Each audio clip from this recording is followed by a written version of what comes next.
Hey, what's up, world? Hope everything's going well out there. Welcome to the Psych Life podcast as usual. Today we have an awesome guest that goes by the name of Jordan Green. She's a licensed social worker. We found her through her Instagram profile, The Love Therapist. How you doing, Jordan? Hi, I'm doing really well. Thank you so much for having me today. I'm really excited to talk with you. Oh, no. Thank you so much for being on the podcast, Jordan. I know that you're very busy. You see clients, you do family therapy. But before we get to all that great stuff, thank you so much for being on the podcast. And do you want to share to the audience a little bit about yourself and some of the things you're working on in the background that go beyond Instagram? Yeah, so I am a licensed therapist. I've been doing therapy for several years now. I work with individuals and couples and families, actually through a local counseling agency in Tulsa, Oklahoma, where I live. I also have a coaching business that I do on the side, and I started my Instagram account about a year ago, and it grew really quickly, and I've just loved the community that we've built there. And so I've been thinking of some fun ways to connect in a deeper way and on a more intimate level with all of my followers. And so I'm actually working on creating a membership community right now where I'll be posting new content every month on a new topic. I'll have courses within the community on all kinds of topics, from boundaries to relationships to setting habits and following through with your goals. There will be live webinars and workshops and live question and answer sessions and lots of opportunities for community building and connecting and discussion boards and book clubs and fun stuff like that. So that's what I've been working on for the last few months. And I'm also working on a planner. I am like an organization person. I have to stay organized. I love my lists. And so I've always wanted to create a planner because I've appreciated other planners, but there are some features that I've really wanted in a planner, like, for example, a habit tracker, or be able to make a self-care plan and a space for reflection at the end of the week about lessons I learned and ways that I've grown throughout the week. And so this year I finally put that planner together, and hopefully we'll have it launched up on Amazon in the next few weeks hopefully before the new year. The timeline's a little bit out of my control, but those are some of the fun projects I've been working on behind the scenes. Wow, Jordan, it sounds like you're up to a lot of things. I really love your Instagram profile, but you're taking it beyond that. And that's always good to see, especially with the community you have built. I see your posts all the time. I see what you're putting out, and you really have a really nice community going on.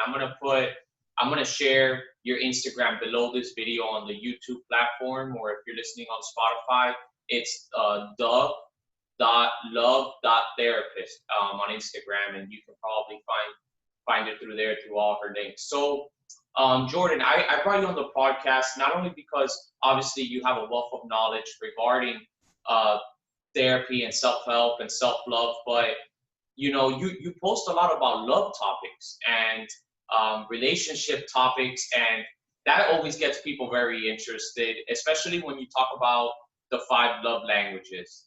And that's a really big one in the field of psychology. One of the things that I really like is that how you break it down for people, as even just in something as simple as Instagram. And I'm sure you're going to broaden out, as the next year starts, but to break it down, like, for example, physical touch, and you share, and I believe this was a few days ago, on how you can give to your partner in physical touch if that's the main love language they transmit love through. What got you so into, I guess, love, which is even in your Instagram name? Yeah, well, I think, that's the big question, right? Is like, what is love? How do we experience love? How do we feel love? And love is just such a foundational part of our existence. I think Harold Becker, who's the founder of the Love Foundation, defines unconditional love as an unlimited way of being. So I see love as a way of being, and it's something that is inside of us in every moment. And it's a way of being that recognizes our wholeness and our connection and our oneness and our interconnectedness. And so it's not only like this feeling of deep affection and connection with others, but it's also a verb. It's also how we express ourselves in the world. It's how we act, and it's how we connect. And so love just encompasses so many things. And I think we're all longing, especially now more than ever with the social distancing and just the state of the world, we're longing for that connection. And it's just such a fundamental human desire to love and to be loved and to feel loved. So that's, that's why love is so important to me. And that's why I called myself the love therapist, because I feel like my whole life I've just been studying love and seeking to experience more love. That's what we're all wanting, right? It's just to like feel more love and to experience more love in our lives. If I were to, I've had philosophers on the podcast before, and I think one of them mentioned how love is not something that could be measured, and that's why he wasn't so attracted to the word. But, obviously there's many theories trying to define love. If you look at the love triangle, and Robert, I always butcher that last name, but you can see that he tried defining love in his own way. Then you got the 5 love languages and whatnot, but love is so much deeper than that. And these are just theories used to try and explain what love is. Is there a specific theory within the realm of psychology that you feel really hits the spot on love, or do you think all of them have an equal base as to that constitutes what love, the umbrella of love, is? Yeah, I think you're right. There are lots of theories about love that have been created because it's something that, philosophers have been trying to understand and define, like this universal, mysterious, like dynamic, multifaceted phenomenon of love for centuries. And there are a lot of theories. The one that you mentioned, the triangular theory of love, was Robert Steinberg. And that's I like a lot of these theories. I think I don't know that any one of them is like can fully grasp and encompass and define what love is, but I think they all, can help to bring some sort of light to some facet of love. And so with the triangular theory, he says that there are different, with intimacy, commitment, passion. When you experience 2 of them together, it forms a different type of love. Like intimacy and commitment is companionate love. Passion and intimacy is romantic love. If you have commitment and passion, then it's more of a fatuous love. But when you experience all 3, like that's the greatest type of love, he says, that you can experience. I don't know if you've heard of the color wheel model of love. Have you heard of the color wheel model? Yeah, yes, I have. But I don't, really use it in my practice. Do you mind sharing a little bit about it? And I'm going to also post a video on it here while for YouTube audience. Yeah, the color wheel model of love was proposed by psychologist John Lee in his book, The Colors of Love. And he basically says that there are 3 primary styles of loving, just kind of like there are the 3, similar to like the 3 primary colors on the color wheel. And then there are 3 secondary styles, which are combinations of the 3 primary styles. So the 3 primary styles are eros, which is loving an ideal person. And that comes from the Greek word, which is passionate or erotic. So that's sort of like, you can imagine that as like the romantic love that you see in movies, where there's just this really strong physical and emotional attraction. Then ludos is another one of the primary styles, and that's love as a game. So this is more of like the flirtatious and fun and playful type of love. And that type of love, those types of lovers typically stay from commitment usually, and will have multiple partners at one time. And they don't necessarily have the intention of like falling in love. And then the 3rd primary style is the storge, which is love as friendship. And so storge actually comes from the Greek word that means natural affection. And so this is the type of love that's represented by like familial love and friendships that's developed more slowly over time. And then there are also the 3 secondary styles, but it's just a way of kind of, I see the color wheel model of love as just ways of defining different ways that we can express love or experience love. And so that's another fun one. And another one that I really like is the 5 love languages that you mentioned. Yeah, so, that one's like one of my favorites. Yeah, no, I love it, and I love the book also that talks about it. And now I'm going to switch it to a little bit of the real world aspect. And we're both therapists. Obviously, you're a licensed social worker. I have to be honest. I'm just a registered mental health intern, hopefully licensed in a couple months. But the point is that what are you seeing in the field and with the clients that you see or the patients that you see in regards to love? And I guess this is more for couples counseling as to what type of love do you see that people have trouble either grasping conceptually or showing to their partner oftentimes? Yeah, I think people, we all want to feel and experience and express love. I see, like, with my clients struggling a lot with self-love, with being able to really like understand this concept of like loving yourself and expressing love towards yourself. One of the questions that I have asked every client ever since I, first started seeing clients is in our first meeting, I asked them what their strengths are and what's something that you love about yourself. And I really shocked in the beginning how many people struggled to even find one thing that they love about themselves or one thing that they thought was one of their strengths. And that was a huge eye opener for me, about just, it's like almost like this epidemic of like lack of self-esteem, lack of self-love, feeling unworthy. And so that was something that really surprised me in the beginning when I started seeing I'm clients. And just to share back with you, I'm finding that more and more, and I have to second guess myself because I don't know if it's in the field and the population that I work with through my agency, or if it's actually what I'm seeing, that people are not only are having, like you said, trouble identifying what they love about themselves and self-love, but they're also having difficulty in gaining confidence in doing things. It's almost as if they're in a very down moment. And sometimes I have to attribute it to what's happened this year, or if it's obviously the clients I see. But I appreciate you sharing that because a lot of times people don't realize that they also have special gifts, but somehow along the way they associate themselves with and their self-worth and self-love with how much money they have or what they don't have per se, right? And I feel like that's something that needs to be educated within the schools and ingrained, where people find their strengths from the early get-going.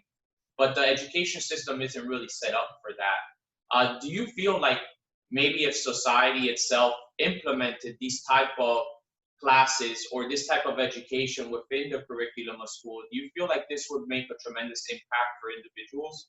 Oh yeah, of course.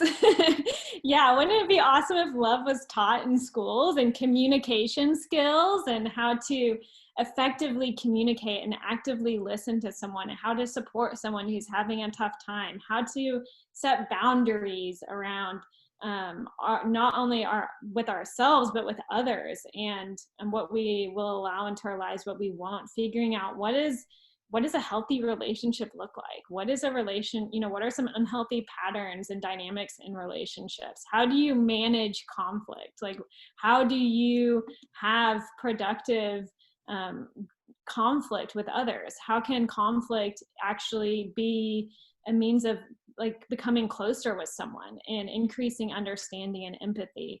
If that were taught in our schools, like, can you imagine what that would do for the world and for our society?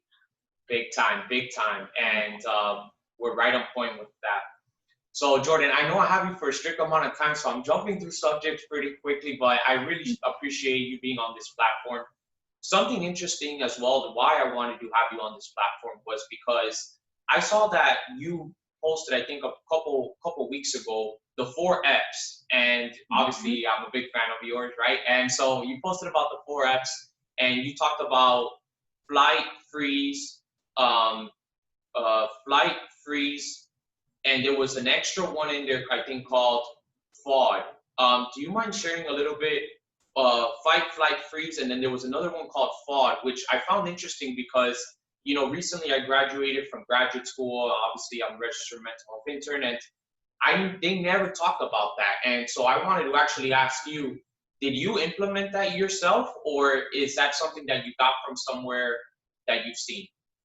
Yeah, that's actually not something, I did not create the Fawn trauma response myself. That's something that I learned. And I don't know if there's any like one particular source that I can point you to. It's something that I think I learned a little bit about in grad school, but just in my readings and learning more about the nervous system, I've done a lot of research into somatic experiencing and how the nervous system works. And it's not well talked about, the Fawn response. Usually we hear fight, fight, flees, but fight, flight, freeze. But the fawn response is actually more common than we realize. And that's just the fourth way that we can respond to a trauma or some sort of threat. So fight is when we're fighting, we either flee, we freeze if fight or flight really isn't an option. And fawn is the fourth one, where we resort to kind of like people pleasing to diffuse conflict or to attempt to reestablish a sense of safety. And so the point of fawning is kind of to diffuse conflict, to feel more secure, and to get the approval of whoever or whatever is the threat. And so it's a way of like trying to create safety within our connections by sometimes we mirror their desires or try to meet their expectations. And so you'll see this like sometimes, yeah, you'll see this in a lot of different ways, but it comes out as like kind of like people pleasing type of behavior, where maybe someone is a threat to you, but you try to get on their good side, or you try to impress them, or meet their expectations, or be really friendly so that they like you, so that that threat is diminished. Wow. Basically being a yes person and not being able to set up boundaries. Almost there's an Yeah. association with that. Do you see that when you do your couples counseling or in family counseling, where there is someone that's almost like their defense mechanism is fought, quote unquote, where they just say yes and they succumb to what the other person wants or what the family wants because they don't want any issues? Yeah, you'll see some of that sort of behavior sometimes with codependency. And I always like to point out that these are very like adaptive. These are ways that we've adapted to learn how to survive in our environments. And you'll see it a lot in children who have experienced a trauma, who actually, people, it's harder to see from the outside because it appears, that they love their parents so much and that they're really trying to please their parent or this and that, when there's actually a lot of some abuse going on behind the scenes. And this fawn response is a way that they've adapted to essentially try to survive and make it in their childhood. And so you also see this in adults, you'll see this in couples. It isn't as, I don't know like how common the fawn response is. I think that we all kind of portray different responses in different situations and environments. So, we all may use that fawn response at times without really recognizing or realizing what it is. But it's so important to have compassion for ourselves, because we can be so like highly self-critical and so hard on ourselves for the ways that we respond when there's a threat. Whether it's fighting and then, we feel we're either self-critical or we get in trouble for being in a fight, or running away, a lot of avoidance behaviors. And we can be self-critical for that reason, or shutting down and feeling like we freeze, or we can't, our mind goes blank, or we can't think effectively, or we can't stand up for ourselves. But these, and then again, the fawn response of like, why did I just say yes when I didn't want to? Why couldn't I just say no or set that boundary? Or why did I just try to make that person like me when, they're actually a threat? But so important to have self-compassion, because we're so adaptive in the way that we are trying to survive and to make it in the world, basically. The Fawn response, and this is kind of like we've brought up multiple times in just a short podcast episode about boundaries and what that looks like. Mm-hmm. And every person has a different set of boundaries, but what do you think about when people say there should be like a universal code of boundaries? Do you think that would work? Because I got in a whole philosophical conversation with a friend of mine regarding this. But the word boundaries, it gets thrown around a lot nowadays. What does that word mean to you, Jordan? Yeah, I think boundaries are just, if we can figure out what what am I comfortable with? What am I not comfortable with? What do I want? What do I not want? How do I, there are essentially, I see boundaries as kind of guidelines for our interactions with others. If we are able to set and communicate really clear guidelines for this is what is okay with me, this is not what's okay with me, this is, you know, what I need in order to be able to interact with you in a healthy way. It's a way to kind of set ourselves and others up for success in our relationships and in our interactions with others. It's just a really simple way of kind of breaking it down. You are the love therapist, quote unquote, on Instagram, and I really, really enjoy the word love, and I'm gonna bring it a little bit back to that. I know that we skipped a part, Okay. but there's something that you were talking about earlier about the love languages, and I even brought that up. But in distance relationships, how can that like for example, physical touch be shown, gratitude be shown in distant relationships? And we're living now in a global world where people are constantly on the move. Everything's globalized, and we have to be prepared to adapt. And so, how can certain types of love be shown when people are in distant relationships? Yeah, well, I want to go back really briefly for anyone who doesn't know what the 5 love languages are, and just really briefly explain what the 5 love languages are. So it's a concept that was founded by Gary Chapman, and the basic premise of the 5 love languages is that everyone experiences love differently, and we tend to give love primarily in the way that we like to receive it. So even though you may feel most loved when I tell you how much I love you, I may show my love through actions, like doing nice things, rather than telling you how much I love you. So it may leave you feeling like, I don't really love you that much, because the way that I'm showing love isn't maybe the way that you prefer to receive it. And so even though you may like those loving actions, you may really crave to hear that I love you through words of affirmation. And so the 5 love languages, like you said, are words of affirmation, acts of service, physical touch, quality time, and gifts. And learning someone's love language will help you to know how to show them love in a way that they can best feel it. So it's in a way, like it basically is a guideline for telling us how we can show love to someone in a way that makes them feel most loved. And so, yeah, when we're long distance with someone, it can be harder to show love through some of the love languages. Like you mentioned, physical touch. Even if you can't physically touch someone, if someone's love language is physical touch, maybe talking about touching each other, talking about hugs, and I really wish I could give you a hug right now, or buying them a massage. And so if they can't get touch from you, maybe that's the way you can show them love, is by allowing them to be touched by someone else. There's a really fun idea of like these vibration bracelets that I found online, and I haven't actually tried it, but a lot of people, when I posted about it on my page, a lot of people were excited about it. And it's like you get these bracelets, and one for you, one for the other person, and when you touch yours in a certain spot, it vibrates the other person's bracelet to let them know you're thinking about them. And I thought that was a nice way of like, even though you can't actually, like physically touch them, you can let them know in a way. It's like virtually touching each other, or giving them something that smells like you or that reminds them of you, can be another way to kind of just show someone your love through, if their love language is physical touch. That's a hard one when you're doing distance, but those are just a few ideas of some different ways that you can show love. The vibration one's actually really cool. I'm gonna have to look into that because I thought that was such a fun idea. Yeah, I've seen it in other forms, but that one on the wrist is really cool because it gets, if it shakes, it vibrates, like the other person is thinking about you or whatnot, and actually that's pretty cool. So that's. Have you seen it in other forms? Have you seen like rings or bracelet or necklaces or something? I have seen it in other forms that involve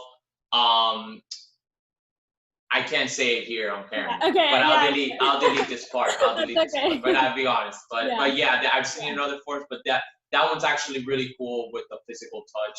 Yeah, because you can do that with friends, or like if if you're separated from a parent, or you don't have to just do it with a partner. You can do it with friends, like kind of like friendship bracelets, or if you're separated from a sibling. But I love, Jordan, how you specified there, and you really broke it down really good. You really know your stuff. But how you have to understand what the other person's love language is. And that's so important in relationships. And sometimes we don't take the time to notice what our partner wants or our lover wants and how they want love to be expressed to them. So it's good to listen, but it's also good to observe on how they're showing love. Obviously, this goes not exactly with the theory itself, but in Hispanic families, like a way that people show love is like by giving food, oftentimes, and if you get someone like a little piece of chocolate or something, that can be a way to show love to that person that obviously shows love by cooking for you or whatnot. And so I really Yeah, like I the always way. say that food is like the sixth love language that he left out. I Food. think I I think think it's so. its own category. I think so, and especially chocolate. But that's a release of dopamine.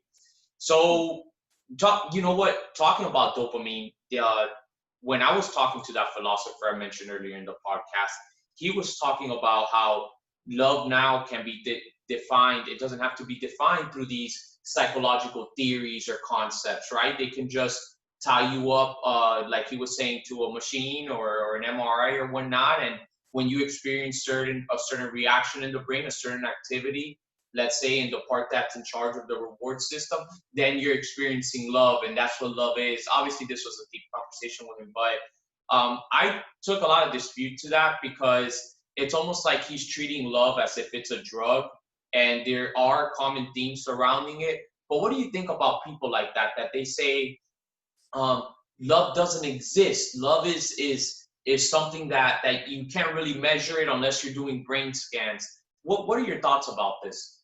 Yeah, I mean, my first thought is like, since when is something not real just because it can't be measured? Like, is consciousness not real just because it can't be measured? What about imagination or creativity or our instinct or gut feelings? Like, are they not real just because we can't measure it? So, some of the most important things in the world can't be measured, but that doesn't say anything about their value or their impact. And not everything needs to be measured to be valued. I think that's the analytical, logical part of our mind that wants to measure love. But the heart, if we can tap into our heart, the heart knows. Like, the heart doesn't need love to be measured because love just is. It just knows love. And the moment that we try to measure love, maybe the moment that we're furthest from it. And so I wonder, like, why are we wanting to measure love? Is it so that we can feel like we have enough, so that we can prove, like, does someone love me or not? And what is enough? Like, I hear all the time from my clients, do they love me enough?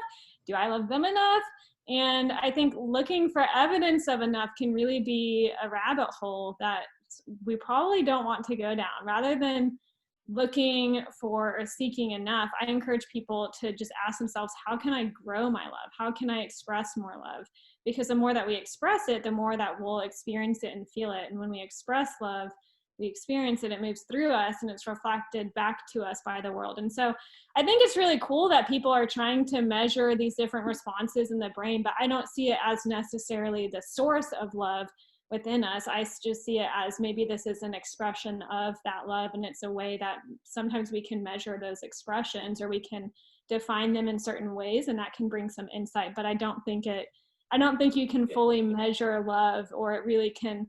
You can't define what love is by a hormonal expression or something that lights up in the brain.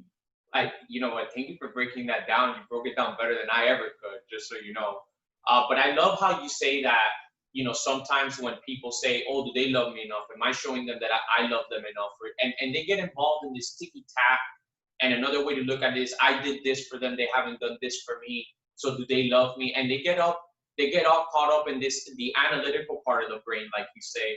And I feel like oftentimes that is I was going to use the word pure evil, but I don't want to sound too negative. But I feel like that's a way to create a certain circumstance for yourself that's a lose-lose situation, because now you're measuring love and something that comes from within, through this one action of that person. Um, have you seen relationships kind of gravitate away from each other, or really go down, like you say, the rabbit hole, because of this ticky tack type of thing using the analytical mind and not letting love kind of be a fulfilling thing like a flower blossom. Yeah, I think we get in the way of love more than anything. Yeah. And I see it a lot in relationships and couples measuring, like keeping score. And so I did this for them, but they didn't do that for me. Or they, keeping a list of wrongs, or I call it injury collection. So just keeping a list of injuries or ways in which someone has hurt you or hasn't shown you love. And the more time that we spend looking for the ways that someone's messing up or is not showing us love, the less time we're spending actually appreciating them and actually showing them love, so that can then be reflected back to us. And so, yeah, a lot of relationships go down for that reason of just not keeping score, keeping lists of wrongdoings, rather than really focusing on appreciating your partner, expressing that appreciation when they do express love towards you, when they do something right, communicating, hey, I need this to be done a little bit differently, or hey, will you show up for me in this way, rather than asking, for the ways in which we need love. We keep lists of all the wrongdoings and we don't communicate. We think that they should just know. I hear that all the time. They should just know how that I want them to do that. They should just know how to love me. But making those assumptions that they should just know, that's a huge barrier to actually connecting, because then we're not communicating. And so communication is so, so, so important, and focusing on what our partner is doing right, as long as it's a healthy relationship, right? And I just want to remind everybody that just in case they forgot, but if you want to find Jordan, I'm going to put a link to the bottom of this YouTube. Or if you're listening on Spotify, just go to the.love.therapist. And so, Jordan, we're coming towards the end of our podcast, and this has been pretty fun so far. Actually, very informative and fun at the same time. And it's hard to bring those two together, but looking at your page, I wasn't expecting anything different from you. And, when just for the final words or the final subject, when it comes to love, what is the one thing people are missing? And I know I'm putting you on the spot here with some spontaneous questions, but what is the one thing you think people, and especially here in Western culture, completely miss the mark when it comes to love and fulfillment and sharing with someone else, whether it's self-love or loving somebody else? Where is it that you really think that they miss the mark? So something that I think is really highly misunderstood is just this concept of unconditional love. I think a lot of people say that, if we break down what is unconditional love, like it means that something is without conditions, so regardless of circumstance. So it means that no matter what you do or how awful you act, I will still love you. It means you don't have to earn my love. You don't have to do anything to receive you. I love you no matter what. So then the question is, can we love ourselves unconditionally? And I believe it's possible if it's possible to love ourselves unconditionally, it's possible to love another without conditions. But here's where I think people get really confused, is that loving someone unconditionally doesn't mean that we don't have boundaries. And we talked a little bit about boundaries today. I think boundaries are extra important, especially when we're talking about unconditional love. Because the ideal of unconditional love fails us when we put up with too much in the name of unconditional love, or when we feel a sense of entitlement in the name of unconditional love. So if we're putting up with too much in the name of unconditional love, it's important to recognize that unconditional love doesn't mean I accept your abuse. You can't just abuse me and I'll stay around because I love you unconditionally. We can love someone unconditionally and set healthy boundaries and take care of ourselves and say no and walk away, right? Because boundaries are an expression of self-love, and it's not unconditional self-love to allow someone else to mistreat you or walk all over you without there being any consequences for that. And so it's not self-love to give until you're overwhelmed or depleted, or to ignore your own wants and needs. Unconditional love doesn't make us obligated to satisfy someone's every need or request. So we set boundaries because we love unconditionally, because we love ourselves too much to say nothing or to do nothing in the face of that, whatever is so blatantly not loving. And those boundaries don't mean that you love them less. It just means you're creating an environment of safety in a space of safety for more love. And yeah, so I think, you know, love can be unconditional, and we can feel unconditional love towards someone, towards ourselves or someone else, but it doesn't mean that we don't set boundaries. I think, you know, maybe that's what we would call tough love, but I think that's something that's highly misunderstood, is just this concept of unconditional love. And that's where people put up with abusive relationships and accept, you know, what I think that misunderstanding does a lot of harm. Thank you for such gold content for my audience. But with this last part, you talk about the other, you know, your partner, your lover, like I like to say, but what about setting boundaries with yourself?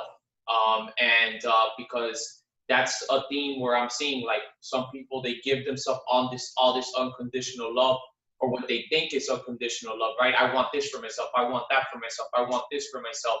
But what about boundaries for that individual person, to them to set for themselves? Yeah, they love themselves unconditionally, but what about boundaries for that? And I'm sure that this is going to be touched on in your course coming up, you know, next year. But what do you think about that? Because oftentimes people think that when it comes to themselves, it's just this abundance of gimme, gimme, gimme, gimme. But setting boundaries for yourself so you can reach certain goals, that at the end, reaching that goal is more satisfactory than all these little things that you want along the way. Yeah, and I think a lot of what you're talking about is also just discipline, right? Like love is also discipline. And boundaries with ourselves, you know, what a loving boundary, what looks like a loving boundary for me may be different than what a loving boundary is for you. And so for me, it may be loving to have more structure with my time, and to wake up earlier, and to make sure that I'm doing certain things. But for you, maybe it's more loving to let yourself sleep in and get more rest. And so I want to, like, first say that can look different for everyone. And that's why it's so important to tune in with ourselves and ask ourselves, what do I need? How can I show myself love? What are some appropriate boundaries for me? We can set boundaries with ourselves, with our time, with our space, and in several different ways. I set boundaries with myself when it comes to social media. And that's an area that I'm always working on, more boundaries when it comes to social media, and how much time I'm spending on my phone. Yeah, we can set boundaries with ourselves in a lot of different ways, but it's just as important to set boundaries with ourselves as it is to set boundaries with others. It's a way that we build self-trust. So Jordan, thank you so much for being on this podcast. I really mean it. You know, I've been a big fan of yours, I think for about 6 months, more or less.